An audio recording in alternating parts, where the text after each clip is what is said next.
গোশতগুলি দিয়ে দিছি, কিন্তু ঈমান দেই নাই। চিৎকার করে বলবেন কি আল্লাহু আকবার। ইয়া রাসূলুল্লাহ, ইয়া হাবিবাল্লাহ, আমরা আপনার গুনাহগার উম্মত, বিনিময়ে কিছুই দিতে পারি না আপনাকে। ইয়া রাসূলুল্লাহ, উনজুর হালানা ইয়া হাবিবাল্লাহ। নবীজি, আপনার সাহাবীদের কথা শুনে শুনে আপনার উম্মতের দিলের পরিবর্তন হয়, আমাদের কাছে কষ্ট লাগতেছে। হযরত ওমর চোখের পানি ছেড়ে দিয়ে বলেন, খাব্বাব, কি হয়েছিল সেই দিন বলবা কি?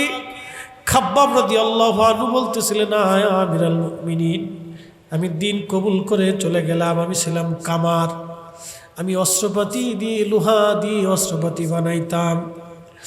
আমি কয়লার ভিতরে হাওয়া দিয়ে আগুনগুলি জ্বালিয়ে ওই আগুন থেকে আমি লোহা দিয়ে অস্ত্রপাতি বানাইতাম। হুজুর, নিয়মিত কাজে আমি অংশগ্রহণ করেছি। আমি কয়লার ভিতরে হাওয়া দিয়ে কয়লাগুলি আগুন বানাইতেছিলাম, আঙ্গার তৈরি করতেছিলাম। কাফেররা এসে আমার হাত পা গুলি বেঁধে ফেলল। হুজুর, আমার তাপ দেওয়া আগুনের কয়লাগুলি তারা মাটির উপরে বিছাইয়া আমারে চিৎ করে শোয়াইয়া 10-12 জনে পাড়া দিয়ে চাপা দিয়ে ধরে রাখলো। কয়লাগুলি, চামড়াগুলি পুড়ে পুড়ে পুড়ে পুড়ে, ইয়া আমিরাল মুমিনিন, কয়লাগুলি রক্তে কয়লা নিভে গেল।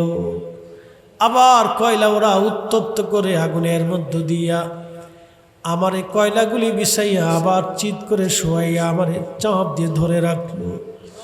হুজুর, আমার চামড়াগুলি পুড়ে পুড়ে, আহা, আমার চর্বিগুলি গলে গলে কয়লা নিভে গিয়েছিল সেদিন। এরপরও আমি কালেমা ছাড়ি নাই। একটাই কথা ছিল, খাব্বাব কালেমা ছেড়ে দে, বেঁচে যাবি। আমি সেই দিন বলেছিলাম, কাফেররা রে, আমার জীবনেও তোরা যদি মেরে ফেলে দিস, আমি আমার জীবন দিয়ে দেব, কালেমা দেব না। চিৎকার মেরে জোরে বলবেন কি আল্লাহু আকবার। এ আল্লাহর ওলির দরবারের মুহিব্বিনেরা, এখান থেকেই প্রমাণ হয়ে যাবে। আমরা ওয়াদা করে যাব, আহলে সুন্নাতুল জামাতের জন্য আল্লাহ রাসূলের মুহাব্বতের পক্ষে জিহাদের ময়দানে ডাক আসলে আমরা সুন্নিরা জীবন দেওয়ার জন্য প্রস্তুত আছি। কথা বলেন ঠিক না বেঠিক?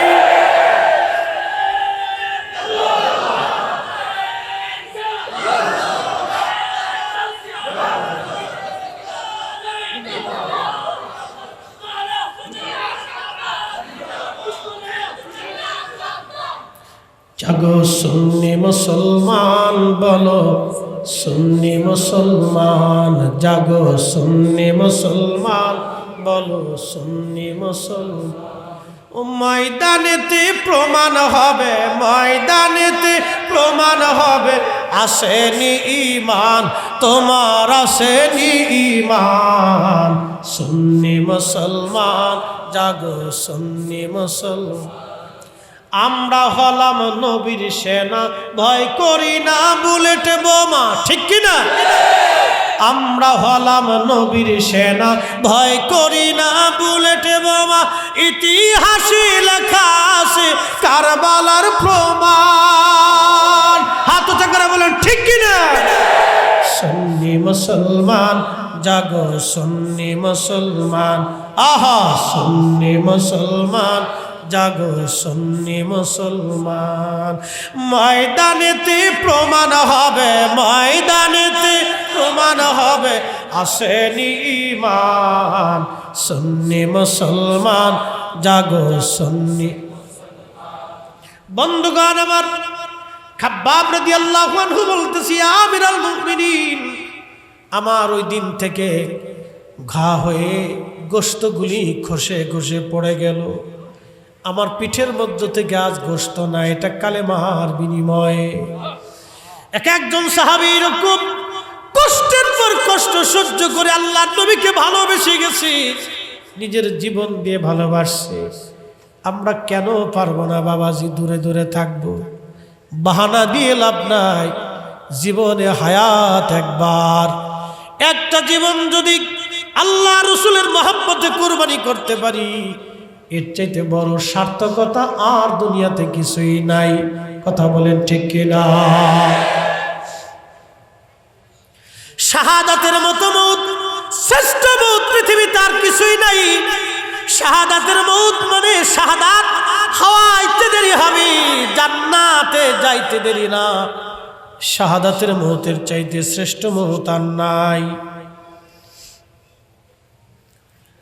আনোয়ার মুসলমান,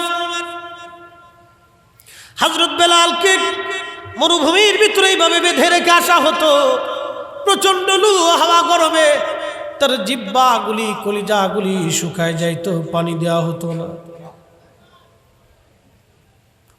মরুভূমির ভিতরে প্রচন্ড গরম কি জিনিস যদি না যাবেন বুঝবেন না। এত প্রচন্ড গরম, শুধু হুশ ফিরে আসলে বেলাল বলতেন আহাদ আহাদ, আল্লাহ এক, আল্লাহ এক, আল্লাহ এক। কুল হুয়াল্লাহু আহাদ আল্লাহুস সামাদ লাম ইয়ালিদ ওয়া লাম ইউলাদ ওয়া লাম ইয়াকুল লাহু কুফুয়ান আহাদ। তুমি রহমান, তুমি মেহেরবান, বলেন তুমি রহমান, তুমি মেহের।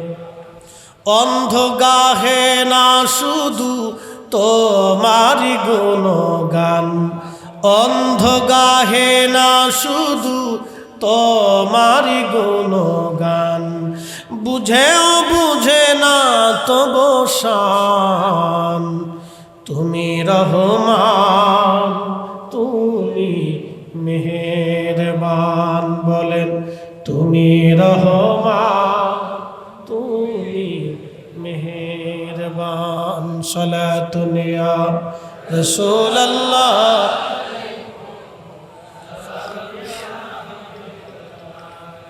সালাতুন ইয়া রাসূল।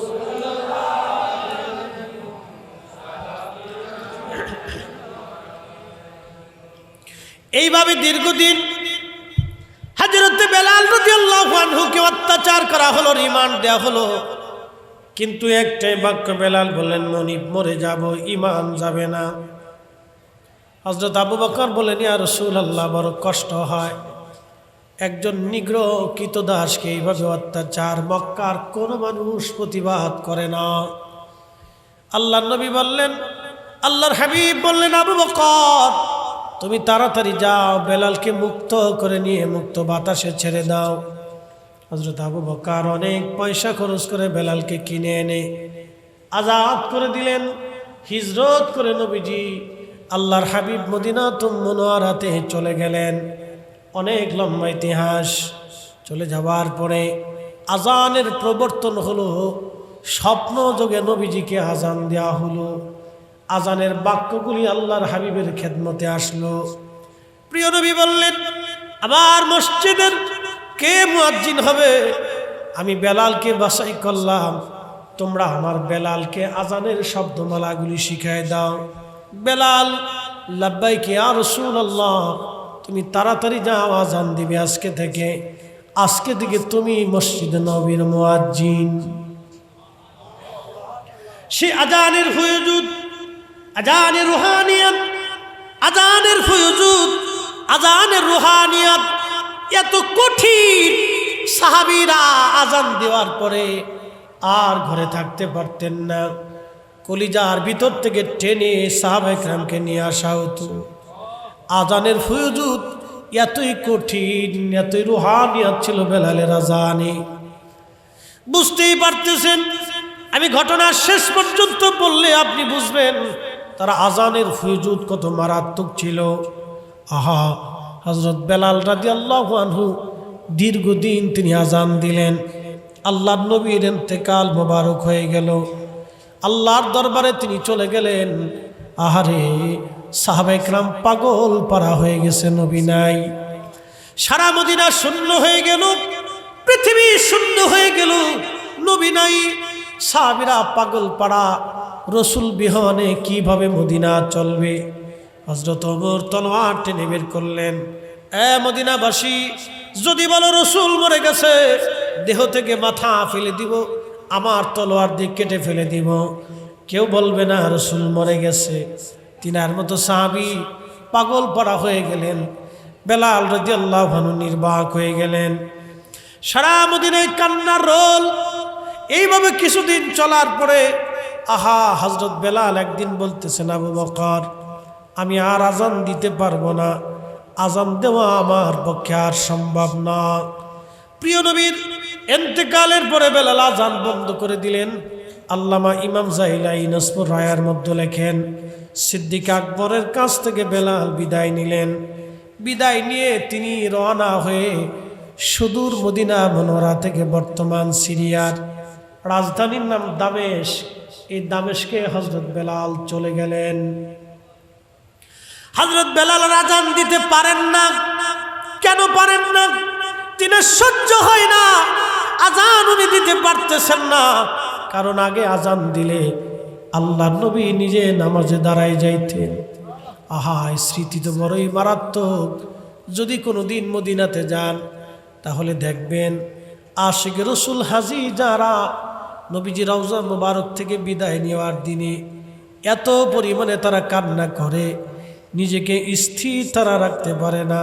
আজকে বিদায় নিয়ে চলে যাচ্ছি নবীজির কদম মুবারক থেকে। হাজিরা বিদায় নিতে চায় না। যাদের অন্তরে ইশকে রসুল আছে তাদের সহ্য হয় না, অস্থির লাগতে থাকে।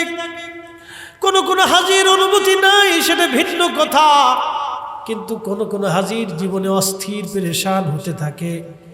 আর কোনোদিন মদিনাতে আসতে পারবো কিনা, কোনোদিন মদিনাতে আসার সুযোগ হবে কিনা, নবীজির বারগাহে বারবার সালাম দেওয়ার তৌফিক আর কোনোদিন হবে কিনা।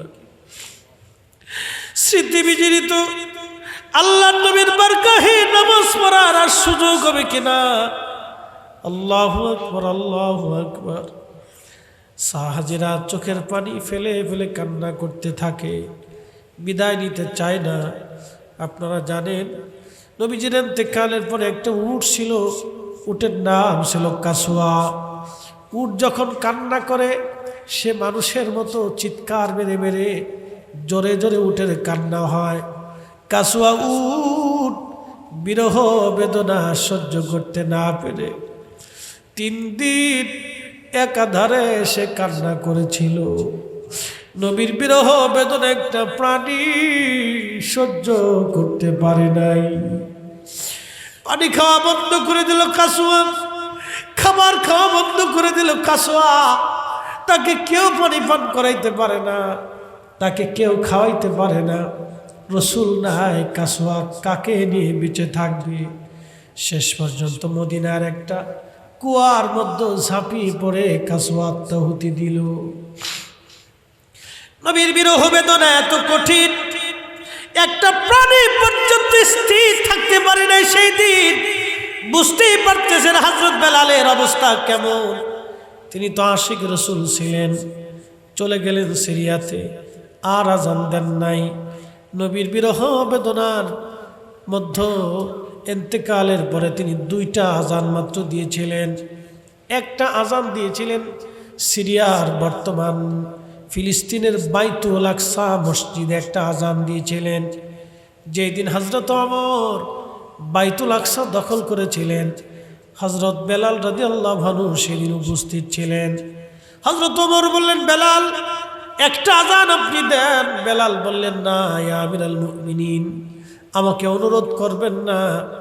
নবীর ইন্তেকালের পরে আর আমি আজান দিতে পারি নাই, আমি আজান দিতে পারি না, আমার কষ্ট হয়। বলে বেলাল, না, একটা আজান আপনি বাইতুল আকসায় দিয়ে যান। বহু আজান আপনি মদিনাতে দিয়েছেন, একটা আজান আপনি বাইতুল আকসায় দেন। আপনি কাবায় আজান দিয়েছেন, মদিনাতে আজান দিয়েছেন, একটা আজান আপনি বাইতুল আকসাতে দেন। হযরত ওমরের বারবার অনুরোধে বেলাল উঠে গেলেন।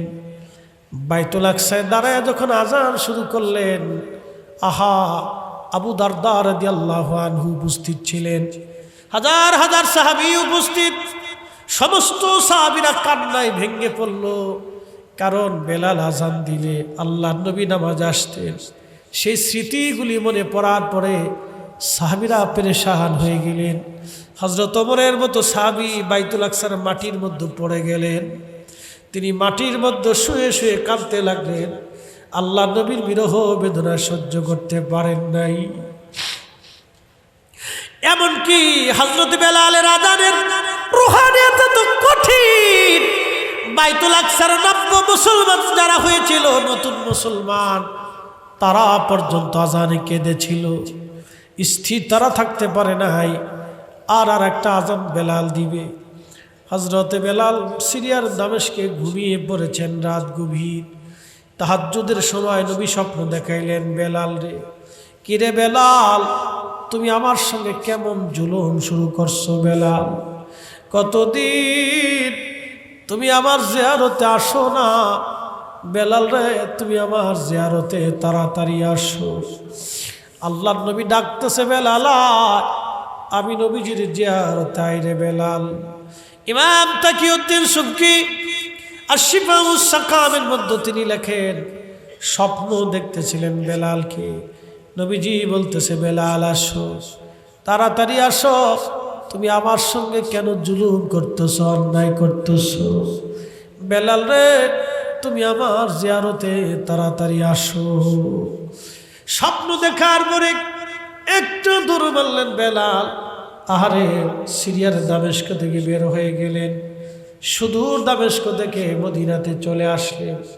আহা, তাহাজ্জুদের সময় মদিনা যখন নিরিবিলি, নবীজি রওজা মুবারকের চারপাশে তখন কাঠের জালি দিয়ে রওজা শরীফ ঘিরে রাখা হয়েছিল।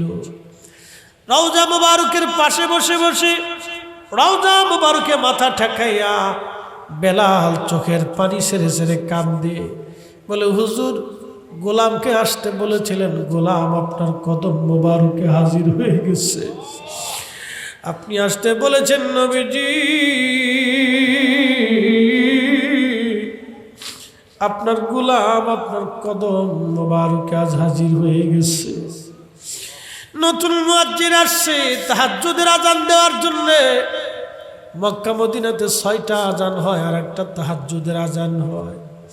এসে দেখতেছে নবীর মুয়াজ্জিন হযরত বেলাল রাদিয়াল্লাহু আনহু বসে বসে কান্দে। ডাক দেখে, সাহাবীরা রে, তোমরা তাড়াতাড়ি আসো, নবীর মুয়াজ্জিন বেলাল ফিরে আসছে। সাহাবীরা দৌড়ে আসছে। বেলাল রাদিয়াল্লাহু আনহু এসে দেখে, সাহাবীরা এসে দেখে বেলাল বসে বসে কান্না করে। সাহাবীরা বললেন, বেলাল রে, আজান দাও, কতদিন হলো তুমি আমাদেরকে আজান শোনাও না। বেলালের একটা নিয়ত ছিল, নবীর ইন্তেকালের পরে আর তিনি কখনো আজান দিবেন না। তিনি এই ইচ্ছা করে চলে গেলেন, আর তিনি আজান দেন নাই, কিন্তু তিনি আজান দিতে চান না। সাহাবীরা বারবার অনুরোধ করলেন, কারণ তিনার একটা ইচ্ছা, আমি কারে আজান শোনাবো? কে আমার আজানে নামাজ পড়াইতে আসবে? কে আজ ইমামতি করবে বলো? আমি কাকে আজান শোনাবো? আজান দিতে গেলে হযরত বেলাল নিজেকে স্থির রাখতে পারতেন না। রসুল বিরহ বেদনা এতই মারাত্মক, বেদনা এতই বিষাক্ত, প্রেমের বিরহ বেদনা এতই মারাত্মক, বেলাল নিজেকে স্থির রাখতে পারতেছেন না। সাহাবীরা বললেন, হাসান হুসেনকে নিয়ে আসি, 7 নম্বর গেট বরাবর বাবু সালাম, যদি আপনি আগায় যান একটা মসজিদ আপনি পাবেন। এটা মসজিদ না, এটা ছিল হযরতে আলী রাদিয়াল্লাহু আনহুর বাড়ি। এই বাড়িতে হাসান হুসেন থাকতেন। সাহাবায়ে কেরাম ওখান থেকে চলে গেলেন, ইমাম হাসান হুসেনকে ডেকে নিয়ে আসছেন। ইমাম সুবকি রাহিমাহুল্লাহ লিখতেছেন, ইমাম হাসানকে দেখতে নবীজির মতো দেখা যাইতো, নানার চেহারা পাইছিলেন, ইমাম হুসাইনও নানার সৌন্দর্য পেয়েছিলেন। 2 ভাই দৌড়ে আসছে। হযরত বেলাল এতক্ষণ রওজা শরীফে বসে বসে কান্না করতেছিল। ইমাম হাসানকে দেখার পরে তিনি উঠে আসলেন। ইমাম হাসানের বুকের মধ্যে মাথা টেকাইয়া ইমাম হাসানকে জড়িয়ে ধরে তিনি কাঁদতে লাগলেন। একবার ইমাম হুসাইনকে ধরে কাঁদে, আবার ইমাম হাসানকে ধরে ধরে কাঁদতেছিলেন।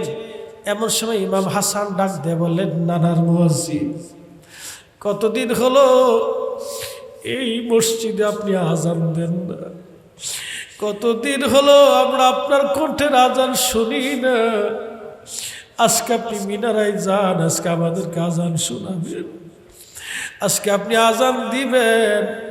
ইমাম হাসানের কথা শুনে হযরত বেলাল আর স্থির থাকতে পারেন নাই। যেই মহিলার ছাদের উপরে দাঁড়ায় বেলাল আজান দিতেন, সেই ছাদের সিস্টেম করে এখনো মসজিদে নববীতে ওই জায়গা করে রাখা হয়েছে। আজও ওইখানে দাঁড়ায়া মদিনার মুয়াজ্জিনরা ওইখানে দাঁড়ায় আজান দেয়। যদি মসজিদে নববীর ভিতরে যান, রিয়াজুল জান্নার ডান পাশে পিছনের অংশে দেখবেন সেই জায়গাটা এখনো আছে। ওই ছাদের উপরে দাঁড়াইলেন। ওটা বনু নাজ্জার গোত্রের এক মহিলা সাহাবীর ছাদ ছিল, খুব মজবুত উঁচা ছাদ। বেলাল দাঁড়ায় যখন টান দিছে আল্লাহু আকবার, আল্লাহু আকবার, সারা মদিনার রন্দে রন্দে আজান ছড়িয়ে গেল। সাহাবীরা ঘর থেকে বের হয়, বেলালের কণ্ঠের আজান, কতদিন হলো এই আজানের আওয়াজ ভেসে আসে না। ঘর থেকে বের হয়ে দৌড় মারছে, আল্লাহু আকবার, আল্লাহু আকবার। সারা মদিনায় আজানের আওয়াজ ছড়িয়ে গেছে। মহিলারা পর্যন্ত বাচ্চা কাচ্চা নিয়ে দৌড় মারছে, বেলাল আজান দিচ্ছে আজকে। আবার যখন বেলাল বলেন আশহাদু আল্লা ইলাহা ইল্লাল্লাহ, মহিলাদের ঘর থেকে বের হয়ে বাচ্চারা, শিশুরা, বৃদ্ধরা সবাই বের হয়ে আসতেছে। সবাই কান্না করে। ইমাম সুবকি রহিমাহুল্লাহ লিখতেছেন, মদিনাতে এমন পরিমাণে কান্নার রোল পড়ে গেল, মদিনার শিশুরা কান্না করে, বাচ্চারা কান্না করে, মহিলারা কান্না করে। শুধু একটা আওয়াজ আসতেছিল, নবী কি ফিরে আসছেনি? বলো, রসুল কি ফিরে আসছেনি? আল্লামা ইমাম কিরমানি শারহে বুখারীর মধ্যে তিনি লিখতেছেন, একটা আওয়াজ বেশি আসতেছিল, রসুল কি ফিরে আসছেনি? রসুল কি ফিরে আসছেনি? রসুল কি ফিরে আসছেনি? সারা মদিনায় কান্নার রোল, নবী কি ফিরে আসছেনি? রসুল আসছেনি? এত পরিমাণে কান্না বেড়ে গেল। সারা মসজিদে নববীর চারপাশে মানুষে ভিড় জমে গেল। বেলাল যখন আশহাদু আন্না মুহাম্মাদার রাসূলুল্লাহ বলে চিৎকার দিয়ে টান দিলেন, বেলালের আজানের প্রয়োজন রুহানিয়াত এতই কঠিন। ইমাম তাকিউদ্দিন সুবকি আর শিফাউস সাকামের মধ্যে লিখতেছেন, মদিনার মাটিগুলি থরথর থরথর করে কেঁপে উঠল। চিৎকার মেরে বলেন আল্লাহু আকবার। পৃথিবীতে কারো আজানে মানুষ মাটি কাঁপে নাই, পৃথিবীতে ভূমিকম্প হয় নাই। বেলালের আজানে সেই দিন পৃথিবীতে ভূমিকম্প হয়েছিল, মাটি পর্যন্ত থরথর করে কেঁপে উঠল। বুঝতে পারতেছেন সেই দিন হালত কি হয়েছিল মদিনার। মদিনার মাটি পর্যন্ত আজানের এসকি বিরহ বেদনার সুরে মদিনার মাটি পর্যন্ত স্থির থাকতে পারে নাই।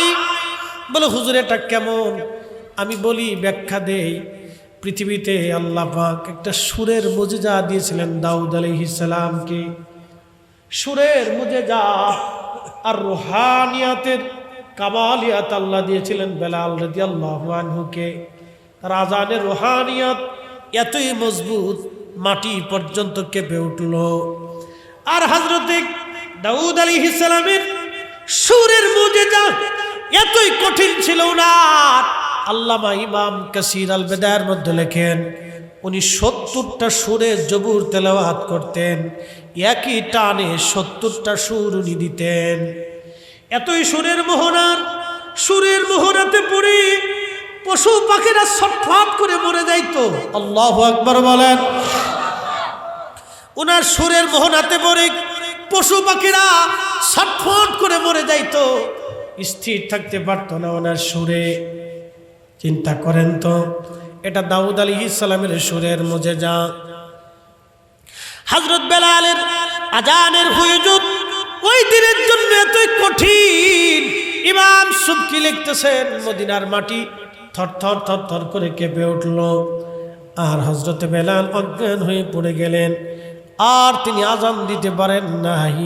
সারা মদিনায় কান্নার রোল পড়ে গেল। বেলালের মতো আশিক যদি আমরা হইতাম, এ দুনিয়ায় নবীর দেখা পাইতাম, এ দুনিয়ায় নবীর দেখা পাইতাম। সালাতুন ইয়া রাসূলুল্লাহ আলাইকুম, সালামুন ইয়া হাবিবাল্লাহ। সাহাবী রাসূল এইভাবে নিজেদের দিলগুলি উজাড় করে দিয়ে রাসূলকে ভালোবাসতেন। আমাদেরকে সেইভাবে ভালোবাসতে হবে, দিল দিয়ে ভালোবাসতে হবে, অন্তর দিয়ে ভালোবাসতে হবে। আল্লাহর নবীর সাহাবী বেলাল রাদিয়াল্লাহু আনহু হুঁশ ফিরে আসলো। রওজা শরীফে যে দাঁড়ায় দাঁড়ায় কান্দে, বলে হুজুর আমি আসছিলাম, আমি আযান দিয়েছি, ইয়া রাসূলুল্লাহ গোলাম হাজির হয়েছিল, বিদায় নিচ্ছি। বেলাল রাদিয়াল্লাহু আনহু বিদায় নিয়ে চলে গেলেন। ওই বিরহ বেদনা সারা জীবন ওনার কোনোদিন যায় নাই। নবীর বিরহ বেদনা কোনোদিন ওনার যায় নাই। ওইভাবেই তিনি সিরিয়ার দামেস্কে ইন্তেকাল করলেন। আহা, সিরিয়ার দামেস্কে ওইভাবে বিরহ বেদনা নিয়ে থাকলেন, আর তিনি মদিনায় ফিরে আসেন নাই। কারণ ছিল একটাই, মদিনাতে আসলে ওনাকে আজান দিতে বলবে সবাই, কিন্তু উনি তো সেটা পারতেছেন না। কারণ প্রেম বিরহ এতই মারাত্মক, এটা আমি আপনাকে ভাষায় প্রকাশ করতে পারবো না। একমাত্র আশিকে রাসূল ছাড়া নবীর বিরহ বেদনা কেউ বুঝবে না। প্রেম বিরহ এতই মারাত্মক, আশিক ছাড়া কেউ বুঝে না। কি কথা বলেন, ঠিক কি না? আল্লাহ বানাইলেন কত জাতি, হইল না তার প্রেম প্রীতি। আল্লাহ বানাইলেন কত জাতি,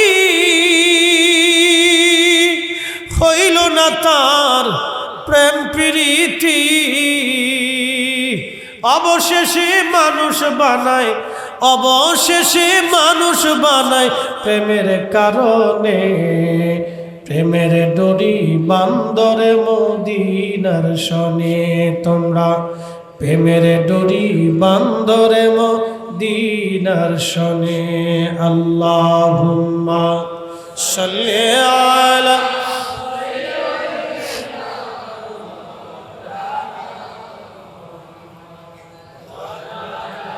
আলি সাইয়্যিদিনা।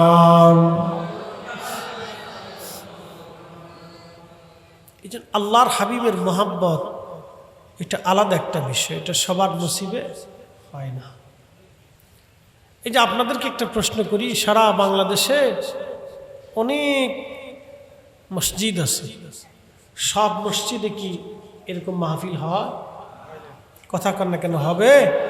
বাংলাদেশে হাজার হাজার মসজিদে, এরা কিছু বুঝেই না। ইশকে রাসূল এটা আলাদা একটা সাবজেক্ট, মুহাম্মদ রাসূল এটা আলাদা ফাংশন। এটা আল্লাহ যাকে কবুল করে তার কলিজাতে আল্লাহ দিয়ে দেয়। কথা ঠিক কিনা? আবু জাহেলের কলিজাতে আল্লাহ দেয়নি।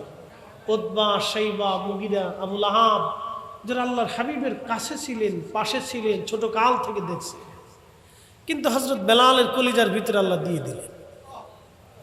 একজন কৃতদাস নিগ্র, বর্তমান ইথিওপিয়া, আপনি যদি হজে যান তো দেখবেন আফ্রিকান হাজি আসে, পা ভিতরে ফাটা, মনে হয় যে 6 মাস গোসল করে না, একটা পাঞ্জাবি গায়ে দিয়ে হেঁটে হেঁটে চলে আসছে।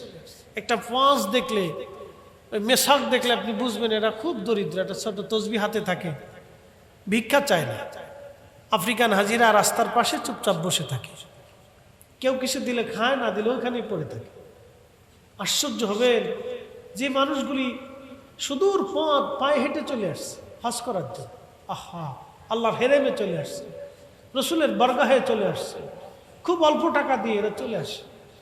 আফ্রিকান হাজিদেরকে দেখলে আপনি আশ্চর্য হবেন, একই পোশাক, একই পাঞ্জাবি, আপনি দেখলে বুঝবেন যে কম দামি। একবার আমাদের পাঞ্জাবির তো একটু কোয়ালিটি আছে, দাম আছে, ওদের পলিস্টার সিস্টেম, খুব কম দামের কাপড়, ওটা গায়ে দিয়ে চলে আসছে। বেশি কিছু নেই, তার একটা পাঁচ আপনি দেখলে, পায়ের হাঁটার তার হাত পাগুলি দেখলে আপনি বুঝবেন যে এরা দরিদ্র, খুবই পীড়িত, অভাবী, কিন্তু চলে আসছে।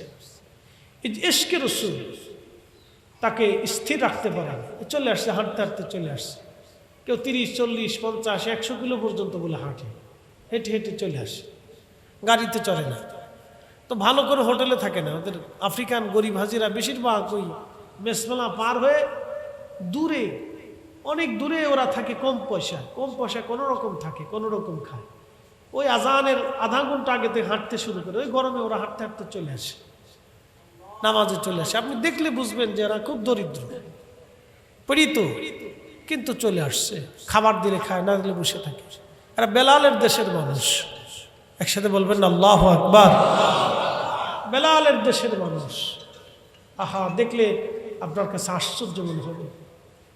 তো শোনেন, সেই দিন একজন নিগ্রো কানর কলিজার ভিতরে আল্লাহ এমন প্রেম দিয়ে দিলেন, আহা পিঠের চামড়া চলে গেল, গোশত চলে গেল, জীবন বরবাদ করে ফেলল, তারপরে সে কালেমা ছাড়ে না। জীবনের শেষ দিন পর্যন্ত তার এই পীড়িত অভাবী, এই অভাব তার কোনোদিন মোচন হয় নাই। সে অভাবে খেয়ে না খেয়ে সারা জীবন হযরত বেলালের জীবন চলে গেছে। মুহতারাম, ভালোবাসা এটা কলিজার ভিতর থেকে হয়, দলিল দিয়ে হয় না। দলিল দিয়ে রসুলকে ভালোবাসানো কাউকে যায় না, কথা বলেন ঠিক কিনা? যার অন্তরে ভালোবাসা আসে হবে। এই যে আপনারা সাজিয়েছেন না, অনেক সুন্দর করে সাজিয়েছেন, আপনাকে কেউ এসে বলবে এগুলি সব অপচয়? কি বলবে? এই যে সাজাইছেন এগুলি সব অপচয়, এ ফতোয়া দিবে অপচয়, তার কাছে অপচয় মনে হচ্ছে, কিন্তু আপনি তো সাজাইছেন। কেন সাজাইছেন? এগুলি ভালোবাসার এক বাহ্যিক প্রমাণ, কথা কোন ঠিক কিনা? আচ্ছা, অনেকে বিয়ে করে না, বিয়ে করার সময় বাড়িতে সাজায়, ঘর সাজায়, বাসন ঘর সাজায়। কেন সাজায় জানেন? এই সাজানোর ব্যাখ্যাটা আজকে দিয়ে দিই। অনেকেই আপনি বাহ্যিক রং তামাশা দেখতেছেন না, আপনি আপনার স্ত্রীকে নিয়ে আসতেছেন, সে আপনার আজকে মেহমান, তার সাথে আপনি একটা দীর্ঘ জীবন কাটাবেন, দীর্ঘ জীবন, একবারে জীবনের শেষ সময় পর্যন্ত। ধরেন আপনি বৃদ্ধ, সে বৃদ্ধা, জীবনের শেষ সময় পর্যন্ত সে আপনার সঙ্গী, আপনি তার সঙ্গী। এই যে জীবনের শেষ সময় পর্যন্ত তার সঙ্গ, আপনার জীবনের সে অর্ধাঙ্গী, আপনার দেহের একটা অংশ, আপনার লেবাস, আপনি তার লেবাস। এই যে সারা জীবনের জন্য আপনি তার সাথে সংসার করবেন, আপনার সন্তানের পরিচয় হবে, সন্তান মা পাবে, বাবা পাবে, আপনার বংশ আসবে, নাতি আসবে, পুতি আসবে। এই যে আপনার বংশ আসবে তার মাধ্যমে, সেই জন্য আপনি তাকে নিয়ে আসতেছেন প্রথম তার আত্মতুষ্টির জন্য, সে যাতে খুশি হয়, তার কাছে ভালো লাগে, এই জন্য বাড়িঘর আপনি সাজাচ্ছেন। এই বাড়িঘর সাজাইতেছেন কেন? আপনি তার স্ত্রী, আপনার স্ত্রীকে ভালোবাসেন, এটা তার বাহ্যিক প্রমাণ। বুঝতে পারছেন? এটা হলো তার বাহ্যিক প্রমাণ। এই যে আমরা মাথায় পাগড়ি দিয়েছি, আমি রসুলকে ভালোবাসি, এটা তার বাহ্যিক প্রমাণ। আপনি ডান হাতে খাবার খান, রসুলকে ভালোবাসেন, এটা বাহ্যিক প্রমাণ। আমাদের মুখে দাঁড়িয়ে আছে, ভালোবাসি, এটা তার বাহ্যিক প্রমাণ। তো ঠিক মিলাদুন নবীর মাহফিল রসুলকে ভালোবাসার এক বাহ্যিক প্রমাণ, কথা বলেন ঠিক কিনা? এখন কাউকে দলিল দিয়ে বোঝানোর সুযোগ নাই। আপনি তাকে দলিল দিয়ে কিভাবে বুঝাবেন? আমার রসুলের আগমনে আমি খুশি হইয়া আমি মাহফিল সাজাইছি, এটা আমি তাকে ভালোবাসি বিদায় আমি তার নাম, গুণ, কীর্তন, তার আলোচনা, তার প্রশংসা, তার জীবনী, তার শান প্রচার করার জন্যে এই অর্থ, বিত্ত, সময়, জীবন, পরিশ্রম, ঘাম যে ছেলেরা পরিশ্রম করতেছে, ও আমাকে মোটরসাইকেল নিয়ে গেছে, সেই কোথায় সেখান থেকে মোটরসাইকেল চালায়া আমাদেরকে রিসিভ করতেছে, পৌঁছাই দিচ্ছে। কেন? এগুলি ভালোবাসার বাহ্যিক প্রমাণ। তারা আলেমদেরকে ভালোবাসে, এটা তার বাহ্যিক প্রমাণ। কি কথা কোন ঠিক কিনা? এগুলি ভালোবাসার বাহ্যিক প্রমাণ। তাকে দলিল দিয়ে আপনি কিভাবে বুঝাবেন বলেন তো? মদিনার বাচ্চারা, রসুল করিম মদিনাতে যাবে, মদিনার বাচ্চারা বসে রয়েছে খেজুর গাছের ডাল কেটে, রসুল আসতেছে, আহলান সাহলান দিবে। আচ্ছা বলেন তো, মদিনার মানুষ সেই দিন না দাঁড়ায় থাকলেও তো পারতো? কি কথা কর না কেন? পারতো না? তো মদিনার মানুষ দিনের পর দিন অপেক্ষা করতেছে। জানেন কতদিন? তারা মাসের পর মাস প্রত্যেক দিন সকালে আসতো আর বিকেলে যাইতো। কখন নবী আসবে মদিনার রাস্তায় বসে থাকতো তারা। আপনি জানেন অপেক্ষার মৃত্যু সমান, অপেক্ষার মৃত্যু সমান। কারোর জন্য আপনি অপেক্ষা করলে এটা মৃত্যুর মতো, অস্বস্তি লাগে, বিশৃঙ্খলা লাগে, অস্বস্তি লাগে। আর মদিনার বাচ্চারা মাসের পর মাস, দিনের পর দিন নবী আসতেছে, নবী আসতেছে, নবী আসতেছে, এই অপেক্ষায় থাকতে থাকতে ঠিক একদিন দেখতেছে উটের পিঠে চড়ে একজন আসতেছে, আর লাগাম ধরে একজন টানতেছে। মদিনার বাচ্চারা দেখে তখনই গাইতে শুরু করলো, তলা আল বাদরু আলাইনা মিন সানিবাতিল বিদাই ওয়াজাবা শুকরু আলাইনা মাদা লিল্লাহি দাঈ। দেখো সানিয়া পর্বতের পাদদেশ দিয়ে আমাদের মাঝে পূর্ণিমার চাঁদ আসতেছে। সেই দিন তারা আমার রসুলকে পূর্ণিমার চাঁদের সাথে তুলনা দিয়েছিল। এগুলি ভালোবাসার বাহ্যিক প্রমাণ। কথা বলেন ঠিক না? আরবিতে একটা প্রবাদ আছে, শরফুল মাকিনা ও শরফুল মাকান, শরফুল মাকানে ও শরফুল মাকিন। কিছু জায়গার কারণে মানুষের দাম বাড়ল, কিছু মানুষের কারণে জায়গার দাম বেড়ে গেল, কিছু জায়গার কারণে মানুষের দাম বাড়ল। আল্লাহর ওলি মহসেন আউলিয়া আসার কারণে এই জায়গার দাম বেড়ে গেল, আর ওনার সহবতে আসার কারণে আমাদের দাম বেড়ে গেল। কি কথা বলেন ঠিক কিনা?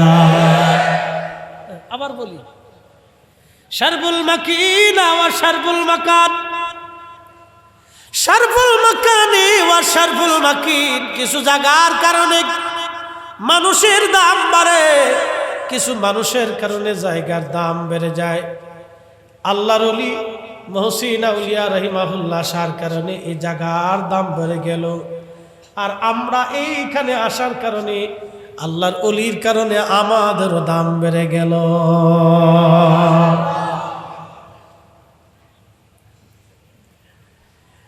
আল্লাহর ঘর কাবা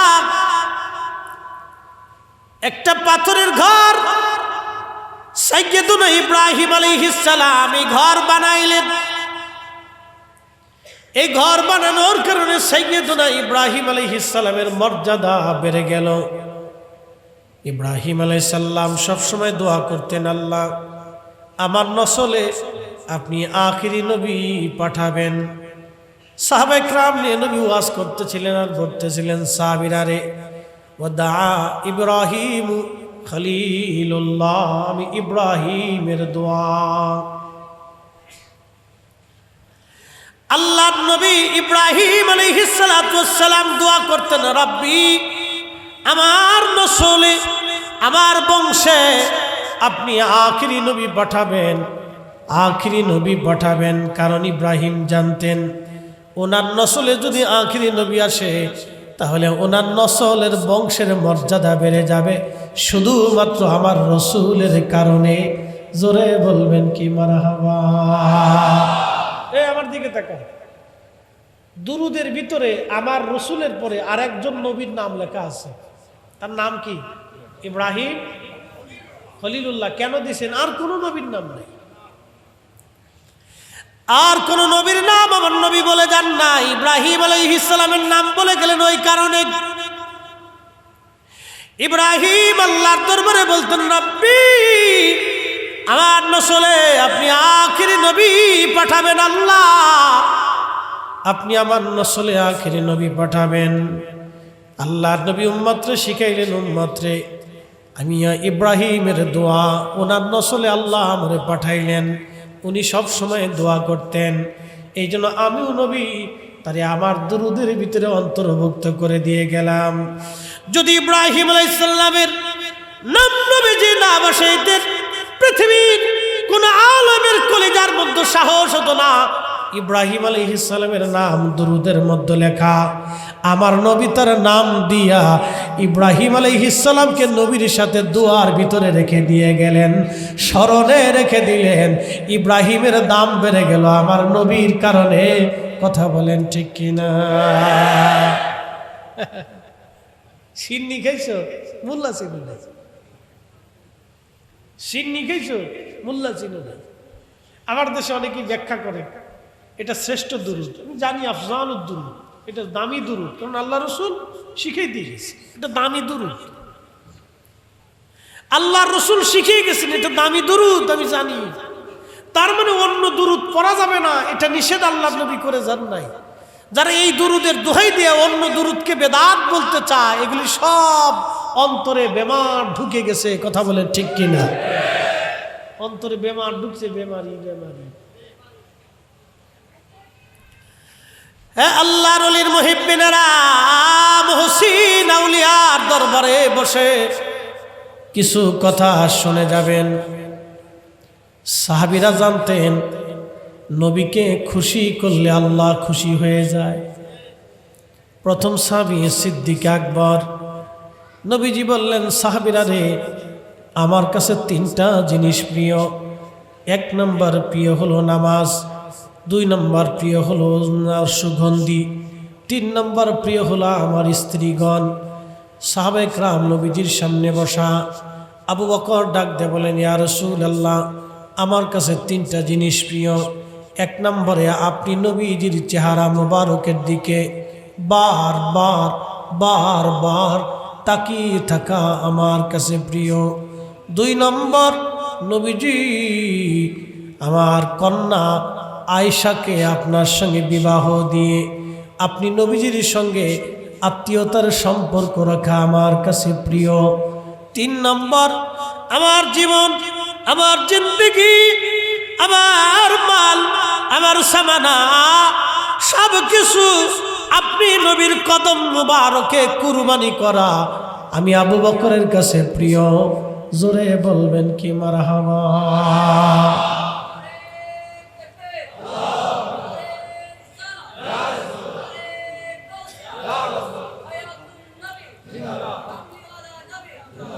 অ্যাটেনশন, খুব মনোযোগ দিয়েন।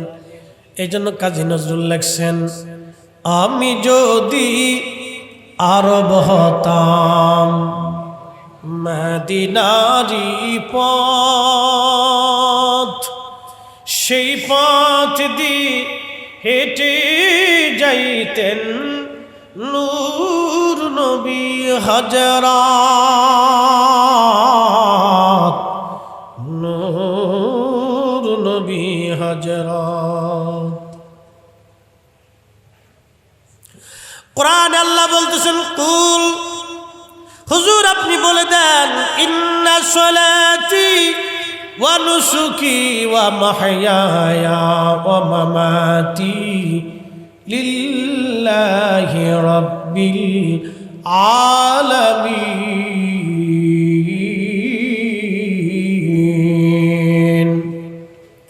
নবী আমার বলে দেন, সালাত আমি আল্লাহর জন্য, কুরবানি আমি আল্লাহর জন্য, জীবন আমি আল্লাহর জন্য, মৃত্যু আমি আল্লাহর জন্য, হায়াত আমি আল্লাহর জন্য, মৌত আমি আল্লাহর জন্য, কুরবানি আমি আল্লাহর জন্য, ইবাদত আমি আল্লাহর জন্য।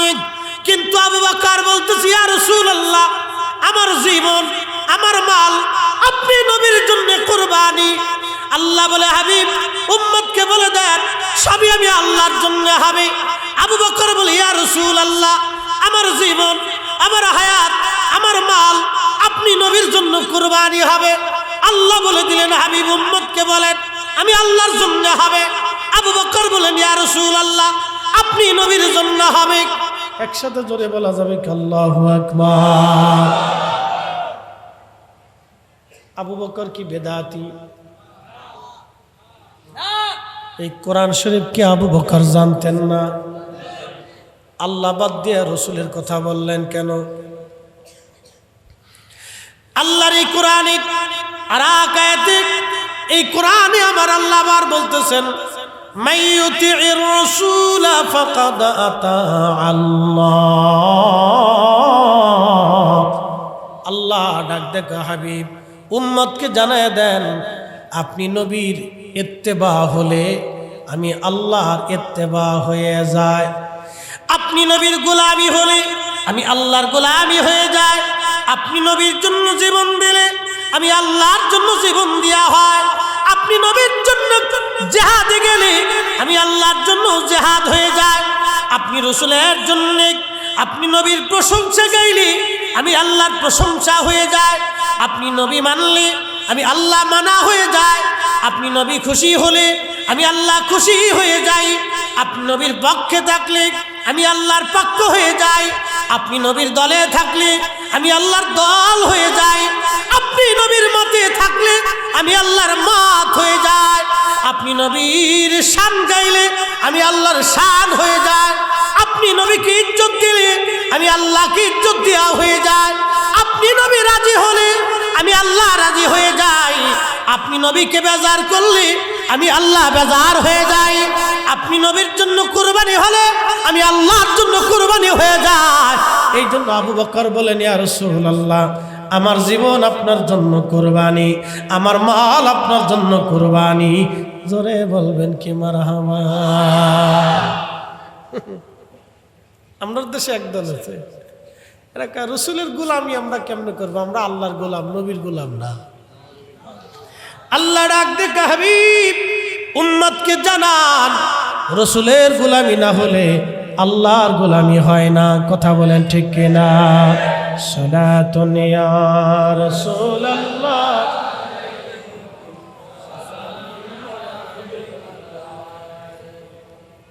সালাতুন ইয়া রাসূলুল্লাহ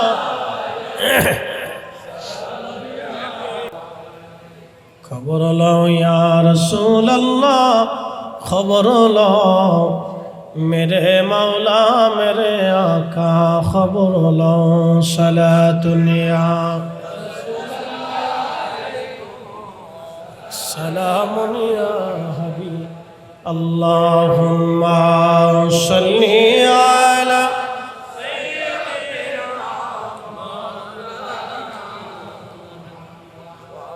وعلى آل سيدنا আনোয়ার মুসলমান খুবই মনোযোগের সাথে কথাগুলি শুনবেন। বাবাজি কথা যদি না শোনেন তাহলে বুঝবেন না, হাঁটাহাঁটি করবেন না, কথা বুঝে যাবেন। নবীর জন্য হলে আল্লাহর জন্য হয়ে যায়। কি কথা বলেন ঠিক কিনা? এই জন্য সাহাবীরা নিজের জীবনের সব কিছু আল্লাহর নবীর জন্য নিবেদিত করে দিতেন। আমার কাছে ওরা বলছে হুজুর হযরত বেলালের জীবনী আপনি একটু শোনাবেন। আমি জীবনী যাওয়ার আগে আল্লাহর নবীর আর একজন সাহাবীর জীবনী আগে বলে দিয়ে যাই। একজন সাহাবীর জীবনী বললাম, তিনি সিদ্দিক আকবর। আর একজন সাহাবী ছিলেন রাসূলের দরবারে। যদি কোনো দিন মদিনাতে যান, মদিনা শরীফে যাওয়ার পরে দেখবেন মদিনাতুল মুনাওয়ারাতে পবিত্র রওজা মুবারক যেই ঘরের মধ্যে এই পুরা রওজা শরীফের এই অংশটুকুন ছিল আম্মাজান আয়েশা সিদ্দিকা রাদিয়াল্লাহু আনহার হুজরা মুবারক। বাম পাশে একটা দরওয়াজা, এই দরওয়াজাটার নাম বাবে জিব্রাইল। তার পিছনে আর একটা দরওয়াজা আছে, দরজার নাম বাবুন নিসা। এই দরজা দিয়ে মহিলারা এসে, মহিলা সাহাবীরা এসে আল্লাহর নবীর দরজা এসে মাসলা মাসাইল জেনে যাইতেন। এই বাবুন নিসা দিয়ে একটু যদি আপনি আগান, ডান পাশে একটা ছোট টিভির মতো পাবেন, টিলা সুন্দর করে ঘিরে রাখা হয়েছে। এই জায়গায় আহলে সুফফার সাহাবীরা থাকতেন। এইখানে একটা গাছ ছিল, আল্লামা শাইখ আব্দুল হক মুহাদ্দিস দেহলভী আজ-জাযবুল কুলুবের মধ্যে তিনি লিখেছেন এখানে একটা গাছ ছিল। এই গাছের নিচে সাহাবীরা বিশ্রাম করতেন, এখানে তারা থাকতেন। এই আহলে সুফফা থেকে সুফিরা এসেছে, আল্লাহর ওলিদের চেহারা এই আহলে সুফফা থেকে। আহলে সুফফা সাহাবীদের মানহাজ হলো আল্লাহর নবীর বাড়ি তারা খাইতেন, নবীর বাড়ি ঘুমাইতেন, খাবার আসলে খাইতেন, না আসলে না খেয়ে থাকতেন। তাদের একই আমার রব যখন খাবার দিবে আমি তখন খাবো, নতুবা তত সময় আমি আল্লাহ জিকিরে ফিকিরে কাটাই দিব। এদেরকে সুফি বলা হয়, সুফি সুফি বলা হয়, এরা হলো সুফি। দুনিয়ার মোহগুলি ত্যাগ করে দিয়ে সুফিরা আল্লাহর জন্য নিজের জীবনকে কুরবানি করেছে, এরা সুফি। এই আহলে সুফার সাহাবী ছিল 180 জন, মাঝে মধ্যে কম হতো, মাঝে মধ্যে বেশি হতো। এদের মধ্যে একজন সাহাবী ছিলেন, তার নাম জুলাইবিব রাদিয়াল্লাহু তাআলা আনহু। তার পরিচয় ছিল তিনি বেটে বামন ছিলেন। আল্লাহু আকবার। আপনারা জানেন কিছু মানুষ আছে দেখবেন বেটে বামন, চেহারা ছিল নিগ্রো কালো। 2 নম্বর সে ছোট্টকালে হারিয়ে গিয়েছিল, তার বংশের পরিচয় কেউ জানে না, তার বাবা মার পরিচয় সে ভুলে গিয়েছিল। হারিয়ে যাওয়ার পরে ছোট্ট বামন জুলাইবিবকে কেউ তালাশ করে নাই, খুঁজে বেড়ায় নাই। ও আনোয়ারার মুসলমান জুলাইবিব রাদিয়াল্লাহু তাআলা আনহু, তিনি ছোট্টকাল থেকে নবীর দরবারে বড় হতে লাগলেন। যখন যৌবনে পদার্পণ করলেন, আল্লাহর হাবিব ডাক দিয়ে বলতেছে, জুলাইবিব রে, তোমার তো যৌবনে পদার্পণ করেছ, তোমার একটা বিয়ে শাদীর দরকার আছে, সংসারের প্রয়োজন আছে রে জুলাইবিব। আল্লাহর নবী সাহাবী জুলাইবিব রাদিয়াল্লাহু আনহু বলেন, ইয়া রাসূলুল্লাহ, আমি যে বিয়ে করব, নবী গো, মদিনার কোনো মানুষ আমার সাথে মেয়ের বিবাহ দিতে চায় না। 1 নম্বর আমি গরিব, 2 নম্বর আমি বেঠে বামন, 3 নম্বর আমার বংশের কোনো পরিচয় নাই, 4 নম্বর আমি কালো নিগ্রো। 4 কারণে মদিনার মানুষ আমার সাথে আত্মীয়তা করতে চায় না। আপনি জানবেন মদিনার মানুষ এমনি সুন্দর, অরিজিনাল মাদানী যারা, তারা খুবই ভদ্র এবং নম্র, তাদের পরিবেশ অত্যন্ত চমৎকার এবং তারা খুবই সুন্দর ভদ্র। জুলাইবিব রাদিয়াল্লাহু আনহু এই কথা বলার পরে আল্লাহর নবী বললেন, জুলাইবিব, আমি যদি তোমার জন্য মেয়ে ঠিক করি, বলি ইয়া রাসূলুল্লাহ, আপনি আমার জন্য দেখতে পারেন। আল্লাহর নবী বললেন, জুলাইবিব, আমি তোমাকে বিবাহ দেব। নবীজি দায়িত্ব নিলেন। আনসারী একজন সাহাবী ছিলেন, খুব ধনী ব্যক্তি, তার ঘরে এক পরমা সুন্দরী মেয়ে ছিল। আমি আগেই বলেছি, অরিজিনাল মাদানী যারা, তারা অনেক সুন্দর, অরিজিনাল মাদানী অনেক সুন্দর, তাদের বাচ্চারা খুবই নরম ভদ্র, খুব সফট। মদিনাতে তারা বেড়াবে দেখবেন, কোনো হইসই তারা করে না, চুপচাপ নিরিবিলি ভদ্রচিতভাবে তারা বেড়ায়। আমাদের বাচ্চারা যেমন হই হুল্লা করে বেড়ায়, ওইরকম মাদানী বাচ্চারা হই হুল্লা করে না, এরা নিরিবিলি মদিনা দিয়ে ঘুরে বেড়াবে, খুবই সুন্দর নরম মনের অধিকারী। আল্লাহর হাবিব সাহাবীকে ডাক দিয়ে বলেন, সাহাবী আনসারী, তোমার ঘরে না একটা মেয়ে আছে সুন্দরী, বিবাহের উপযুক্ত? বলে, হ্যাঁ ইয়া রাসূলুল্লাহ, মেয়েটাকে কি বিবাহ দিবা? সাহাবী মনে করছে আল্লাহর নবী নিজে বিবাহ করতে চায়। আনসারীদের আদব ছিল, তারা মেয়ে বিবাহ দেওয়ার আগে রসুলের দপ্তরে জানতেন যে নবীজির পছন্দ হয়েছে কিনা, বা আল্লাহর নবী তাদের ব্যাপারে কোনো সিদ্ধান্ত আছে কিনা। নবীজির সিদ্ধান্ত ছাড়া তারা মেয়ের বিবাহ দিতেন না। একবার জোরে বলা যাবে কি আল্লাহু আকবার? সাহাবীদের রসুল করিমের ভালোবাসা যে কত অপরিসীম ছিল, এটা বর্ণনা করে শেষ করার মতো না।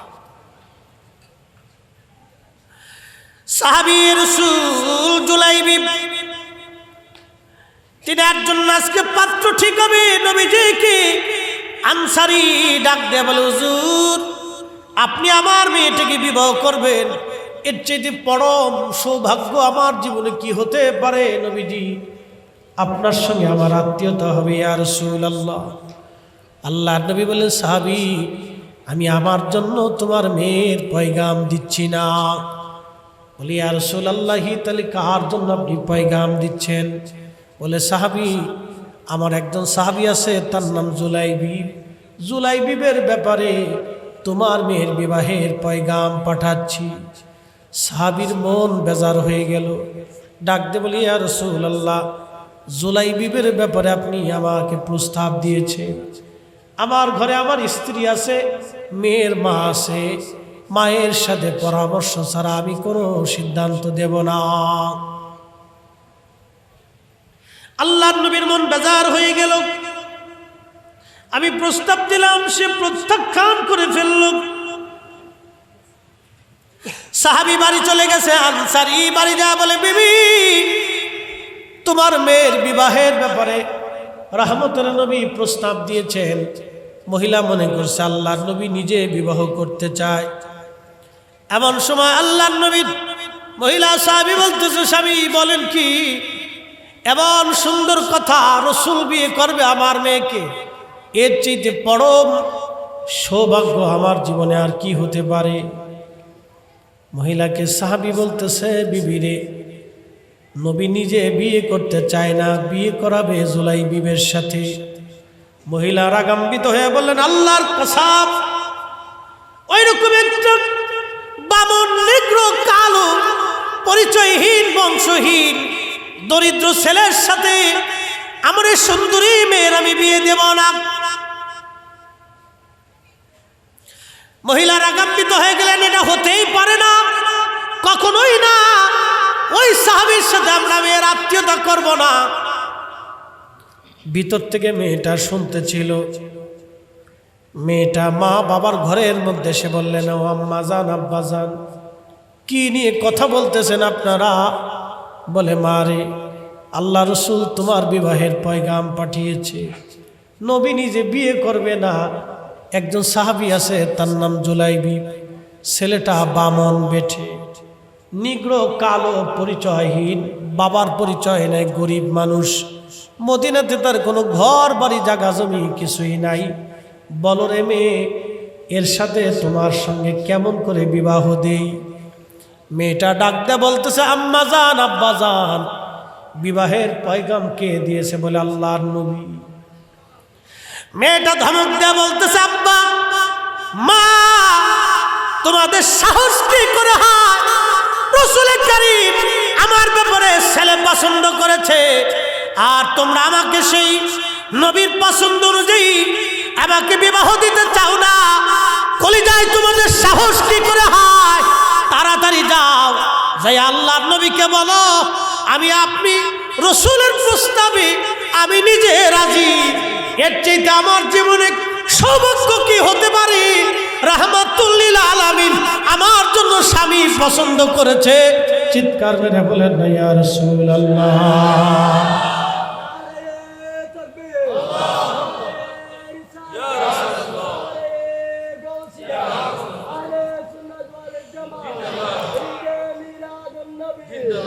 হে রাসূল তোমায় ভালোবাসি, অন্তরে শুধু মুখে নয়, জান্নাতের আশায় নয় হে রাসূল, জাহান্নাম কেউ ডরি না।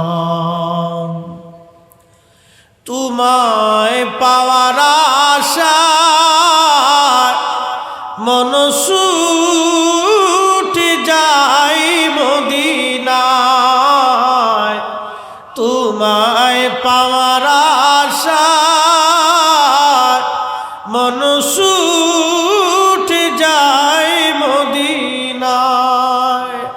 এ আশিক দিদার দাও না, এ গুলাম দিদার দাও না, আর দূরে থাকিও না। হে রাসূল তোমায় ভালোবাসি, অন্তরে শুধু মুখে নয়, জান্নাতের আশা নয় হে রাসূল, জাহান্নাম কেউ ডরি না। মেয়েটা ডাক দে বলে, আব্বা যান, তাড়াতাড়ি যান, আর দেরি করবেন না, আমার জীবনে এর চাইতে বরং সৌভাগ্য আর কিছুই নাই। আমার স্বামী রাহমাতুল লিল আলামিন নিজে পছন্দ করেছে। সাহাবী আনসারী দৌড়ায় গেলে, হুজুর আমার মেয়ে আপনার প্রস্তাবে রাজি। আল্লাহর নবী জুলাইবিবকে ডাক দিয়ে বলেন, জুলাইবি মেয়ে পছন্দ হয়েছে, তোমাকেও মদিনার মেয়ে পছন্দ করেছে, সামানা জোগাড় করো, বিবাহ হবে তোমার। একজন গরিব সাহাবী, জমি জমা টাকা পয়সা কিছুই তার নাই, অনেক কষ্ট করে কিছু বিবাহের সামানা জোগাড় করলেন। বিয়ের দিন তারিখ নির্দিষ্ট হয়ে গেল। আল্লাহর নবীর সুন্নত ছিল মসজিদের ভিতরে তিনি বিবাহ পড়াইতেন। বিবাহ পড়ানো হয়ে যাওয়ার পরে নবীজি বললেন, সাহাবীরা যুদ্ধের দামামা বেজে গেছে, কারা আসো আমার সঙ্গে জিহাদের ময়দানে চলে যাবা, আসো। জুলাইবি বিয়ের আসরে চিন্তা করলেন, আমার নবী জিহাদের ময়দানে রওনা। যেই নবীর জন্য স্ত্রী পাইলাম, যেই নবীর জন্য সংসার হলো, যেই নবীর জন্য জীবন পাইলাম, সেই নবী জিহাদের ময়দানে চলে যাবে, আর আমি শ্বশুর বাড়ি স্ত্রী নিয়ে আনন্দ ফুর্তি করব, তা হয় না। আমি জিহাদের ময়দানে রওনা হয়ে যাব। স্ত্রী না দেখেই জুলাইবি রাদিয়াল্লাহু আনহু জিহাদের ময়দানে রওনা হয়ে গেলেন। একবার জোরে বলা যাবে কি আল্লাহু আকবার। আনোয়ারের মুসলমান কলেজের ভিতর থেকে সাহাবী রাসূল, সাহাবীরা রাসূলকে ভালোবাসতেন কলেজের ভিতর থেকে। লা ইউমিন, ইমানদার হবা না, ইমানের স্বাদ তুমি পাবা না, হাত্তা আকুনা হাব্বা ইলাইহি মিন ওয়ালিদিহি ওয়া ওয়ালাদিহি। তোমার বাবা মা, সন্তান সন্ততি, তুমি কলিজার ভিতর থেকে সন্তানকে যেমন তুমি ভালোবাসো, মা কলিজার ভিতর থেকে সন্তানটাকে ভালোবাসি। এ উম্মত, ওই কলিজার ভিতর থেকে আমি রাসূলকে যতক্ষণ ভালো না বাসবা, ঈমানের স্বাদ তুমি নিতেই পারবা না, ঈমানের লজ্জত তোমার অন্তরে আসবে না। এই জন্য আল্লামা ডক্টর ইকবাল লিখেছেন, মগজ করা রুহে ঈমান জানে দিন, হাসতে হুব্বে রাহমাতুল লিল আলামিন। মগজ করা রুহে ঈমান জানে দিন, হাসতে হুব্বে রাহমাতুল লিল আলামিন। সালাতুন ইয়া রাসূলুল্লাহ আলাইকুম সালামুন ইয়া। আনোয়ার আর মুসলমান কলেজের ভিতর থেকে জুলাইবি নবীজিকে ভালোবেসে রওনা হয়ে গেলেন। বেঠে সাহাবী বামন একজন সাহাবী যুদ্ধের ময়দানে চলে গেলেন। প্রচণ্ড যুদ্ধ হলো, বহু সাহাবী শহীদ হয়ে গেল। আল্লাহর নবী বললেন, সাহাবীরা রে, যারা শহীদ হয়েছে তোমরা কবর খনন করো, আর শহীদ সাহাবীদেরকে এনে এনে কাতার করে করে শোয়াও। আল্লাহর পথে যারা শহীদ হয়ে যায় তাদের কোনো গোসল করা হয় না, বিনা গোসলে তাদেরকে দাফন করা হয়। এই জন্য কিয়ামতের ময়দানে তারা রক্তমাখা শরীর নিয়ে আল্লাহর আদালতে দাঁড়াবে।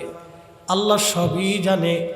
তারপরে আমার আল্লাহ জিজ্ঞেস করবে, শহীদরা রে, কি জন্য তোমরা এখানে দাঁড়াইছো? তোমাদের শরীরে রক্ত কেন? বলে, আল্লাহ তোমার দিন কায়েম করতে যাই আমরা শহীদ হয়েছিলাম, আমাদেরকে বিনা গোসলেই দাফন করা হয়েছে। আল্লাহ ডাক দেবে, শহীদরা রক্তমাখা অবস্থায় আমি মালিকের দরবারে উপস্থিত হয়েছ, যাও বিনা হিসাবে আজকে তোমাদেরকে আমি আল্লাহ জান্নাতি বানিয়ে দিলাম। শাহাদাতের তামান্না নিয়ে জুলাইবি আবার নবীজির পিছে পিছে রওনা হয়ে যুদ্ধের ময়দানে। বহু সাহাবী শহীদ। নবীজি বললেন, কাতার করে শোয়াও। সব শহীদ সাহাবীদেরকে নিয়ে আসা হলো, কাতার করে সিরিয়াল করে শুয়ে রাখা হলো। আল্লাহর নবী সবার চেহারা থেকে কাপড় উঠাইয়া একটা বার নজর বলাইয়া সাহাবীদেরকে বিদায় দিতে লাগলেন। কলিজার টুকরা সাহাবীরা রসুলের জন্য আজকে ময়দানে এসে জীবন কুরবানি করে তারা শহীদ হয়ে গেছে। সব সাহাবী দেখার পরে নবীজি বললেন, সাহাবীরা রে, তোমরা কি সবার লাশ আনছো? সাহাবীরা বলেন, হ্যাঁ ইয়া রাসূলুল্লাহ, আমরা কারো লাশ ময়দানে রাখি নাই, সবার লাশ আমরা নিয়ে আসছি।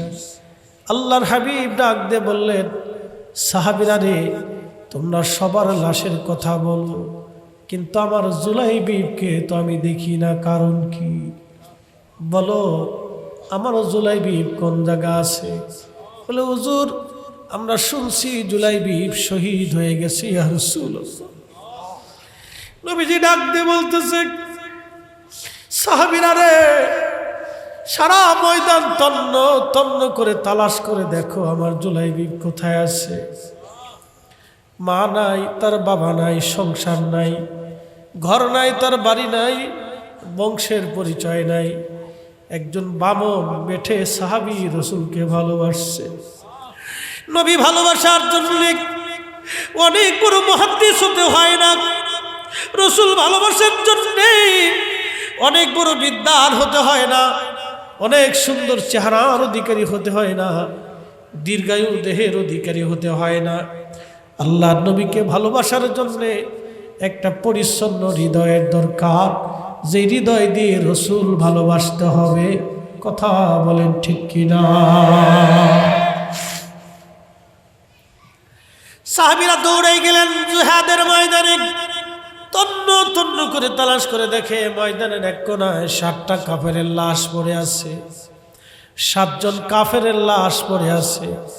দেখতেছে এই 7 জন কাফেরের লাশের নিচে ছোট্ট বামন বেঠে সাহাবী জুলাইবিব রাদিয়াল্লাহু আনহু পড়ে আছে। টেনে বের করে নিয়ে আসলেন, দেখলেন সাহাবী জুলাইবিব আর দুনিয়াতে নাই।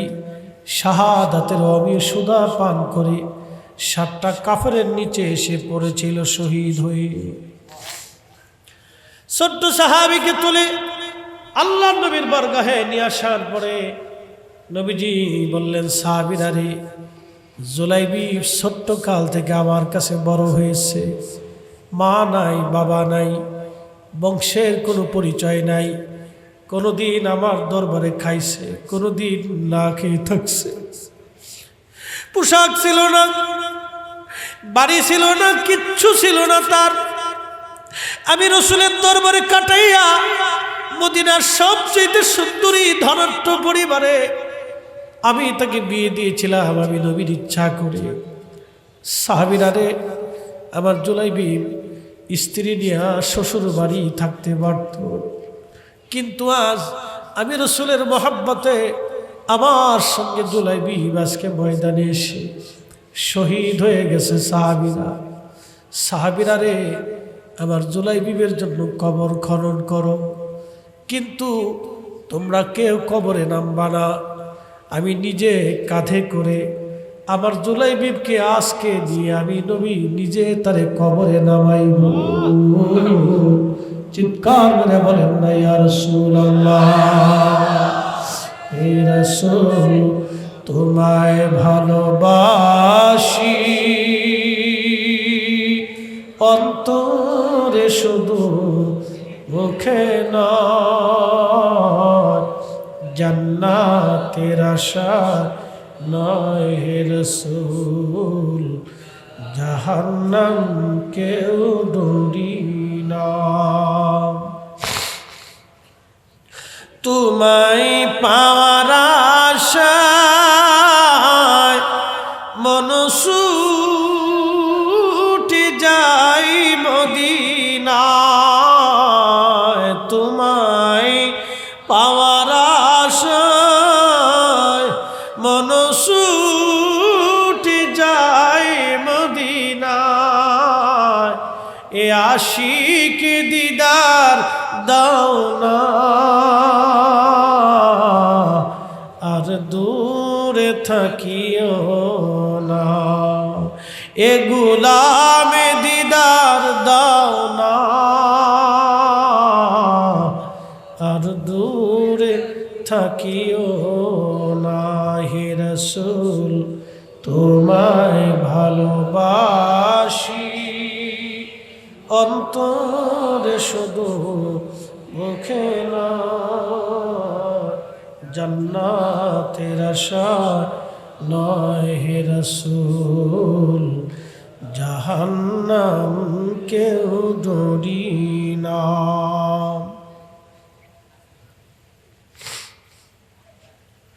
কবর খনন করা হলো। কবর খনন করার পরে নবীজি তার কাফন পড়াইলেন, খাটিয়া উঠাইলেন। আজকে নবীজি নিজে কাঁধে করলেন খাটিয়া, হাতে ধরলেন ছোট্ট বামন বেঠে জুলাইবিবের সাহাবী রাসূলের খাটিয়া নবীজি নিজে হাতে করে রওনা হয়ে গেছে। উম্মত, নবী উম্মতকে নিয়ে রাসূল করিম নিজে হাতে করে খাটিয়া নিয়ে যাচ্ছে। আজ আল্লাহর নবী জুলাইবিবের কবরের ভিতরে নামলেন। নবীজি নিজে নেমে নিজে হাতে জুলাইবিবকে কবরের মধ্যে শোয়াই দিলেন। আহা, জুলাইবিবের দাফন হয়ে গেল। নবীজি মদিনায় ফিরে আসলেন। যেই মেয়েটা আজকে বিধবা হয়ে গেল, আল্লাহ রসুলের ভালোবাসায় নবীর কথাতে যেই মেয়েটা বিবাহে রাজি হয়ে গেল, আজকে মেয়েটা বিধবা, স্বামী হারা হয়ে গেছে। আজ নবীজি মদিনার মসজিদের মধ্যে বসে দোয়া করে, আল্লাহ আল্লাহ আমার কথা অনুযায়ী আমাকে ভালোবেসে একটা মেয়ে আমার সাহাবী জুলাইবিবকে বিবাহ করলো। আপনার বিধান অনুযায়ী জুলাইবিব আজ শহীদ হয়ে গেছে। আল্লাহ, ওই মেয়েটা বিধবা হয়ে গেছে। আমি রাসূল আপনার কাছে বলতেছি, এই মেয়েটার জীবনকে আপনি কল্যাণময় করে দেন, তার জীবনটাকে আপনি রহমতে ভরে দেন। আল্লাহ তার জীবনটা থেকে কষ্ট দূর করে দেন। আল্লাহ তার জীবনে আপনি রহমতে ভরপুর করে দেন। এইভাবে নবী দোয়া করতে লাগলেন। সারা মদিনায় এই দোয়ার কথা ছড়িয়ে গেছে। আল্লাহর নবী নিজে দোয়া করেছে এই মেয়ের জন্য। মদিনার হাজার হাজার ধনী পরিবারের পক্ষ থেকে রসুলের দরবারে প্রস্তাব আসে, ইয়া রাসূলুল্লাহ আপনি অনুমতি দিলে আমাদের পুত্রবধূ হিসেবে এই মেয়েটাকে আমাদের দরকার। যেই মেয়ের বরকতের জন্য রসুল দোয়া করে, ওই মেয়েটা আমাদের সংসারে গেলে আমাদের সংসারও বরকতময় হয়ে যাবে। জোরে বলবেন কি মারহাবা।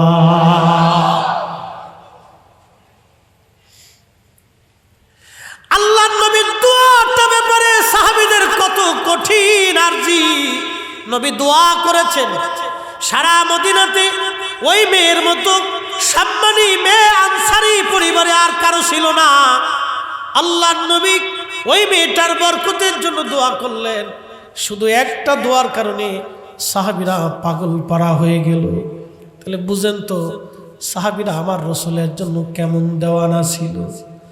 সাহাবীরা এত পরিমাণে ভালোবাসতেন, আল্লাহ এই জন্য ডাক দিলেন, রাদিয়াল্লাহু আনহুম ওয়া রাদু আনহু যালিকা লিমান খাশিয়া রাব্বা। আমি আল্লাহ তাদেরকে ভালোবাসি, আমি আল্লাহ তাদের উপরে রাজি, তারা আমি আল্লাহর উপরে রাজি। ও আমার বান্দারা শোনো, এজন্যই আমি আল্লাহ তাদের উপরে রাজি। যালিকা লিমান খাশিয়া রাব্বা, তারা আমি আল্লাহকে অধিক পরিমাণে ভয় করত। আমি আল্লাহকে তারা অধিক পরিমাণে ভয় করত। এজন্য আল্লাহ রাসূল বললেন, আল্লাহ আল্লাহ ফি আসহাবি, আল্লাহ আল্লাহ ফি আসহাবি। আমার উম্মত সাহাবীদের ব্যাপারে আমি আল্লাহকে ভয় করবেন, সাহাবীদের ব্যাপারে আমার আল্লাহকে ভয় করবেন, আমার সাহাবীদের ব্যাপারে আল্লাহকে ভয় করবে। লা তাত্তাখিযুহুম গরাদাম মিন বাদি, আমার তিরোধানের পরে, আমার ইন্তেকালের পরে আমার কোন সাহাবীর ত্রুটি তোমরা অনুসন্ধান করবে না, দোষ খুঁজবে না। আইব তালাশ করবে না, ত্রুটি বের করবে না, তাদেরকে মন্দ বলবে না, গালি দিবে না, তাদের দোষ ত্রুটি অন্বেষণ করবে না। ফামান আহাব্বাহুম ফাবিহুব্বি আহাব্বাহুম ওয়া মান আবগাদাহুম ফাবিবুগদি আবগাদাহুম। আমার ইন্তেকালের পরে তাদেরকে যারা ভালোবাসবে, আমি নবীকে তারা ভালোবাসবে। আমার সাহাবীদেরকে যারা গালি দিবে, আমি নবীকেই তারা গালি দিবে। আমার সাহাবীদেরকে যারা কষ্ট দিবে, তারা আমি রাসূলকে কষ্ট দিবে। আমার সাহাবীদেরকে যারা ভালোবাসবে, আমি নবীকে তারা ভালোবাসবে।